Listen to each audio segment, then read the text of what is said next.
Hi guys, JH6, welcome back to the channel. Appreciate the support. And recently I get a lot of questions about the Marine Corps, and I like to answer those questions because I think it's kind of fun. So if you have questions, put it in the comments and I would address that in future video. But here's the deal.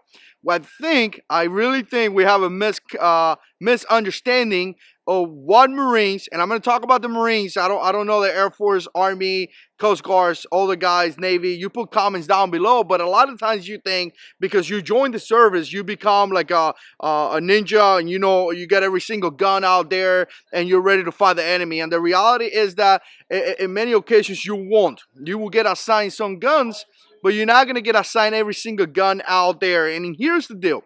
Specifically on pistols, I'm going to talk about that.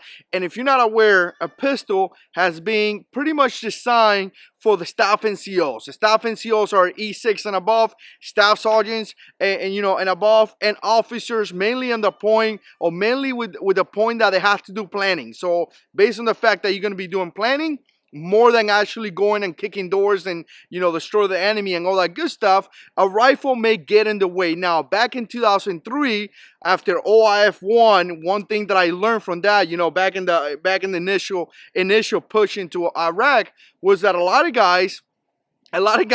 staff in CO had issues because there they are with a pistol trying to fight the enemy. So obviously that was going to be some issues. A pistol should be utilized to fight yourself to a rifle, right? So what happened was that a lot of guys in the Marine Corps started getting issue M4s to staff NCOs and officers. So again, the Marine Corps realized that issue and started issue M4s to those guys. The reality is that when you join the Marine Corps, most likely you're not going to be assigned a pistol until you hit that rank, staff sergeant and above, or you become an officer. That's the reality. Now, there is some exceptions, like obviously like everything else. Military police, you're probably going to be assigned a pistol or issue a pistol based on the fact that you are required to have that gun.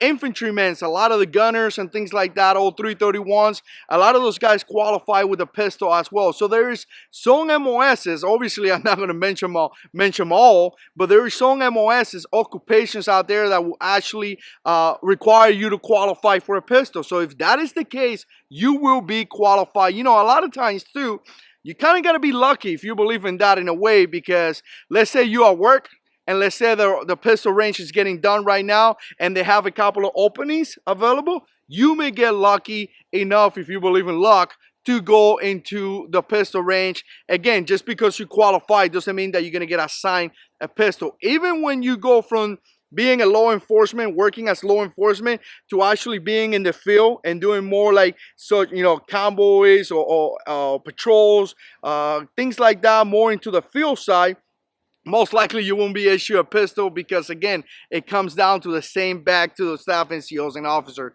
So hopefully that answered that question. A lot of you guys been asking about that. There is the answer. Again, we're talking about 3 years ago. I don't know if that changed or not. I got out 3 years ago. But again, let me know what you think. Put comments down below. Support our sponsors because they support me, and we truly appreciate that. Like, share, and subscribe, and stay tuned because we got a lot of videos coming up, and God is in control.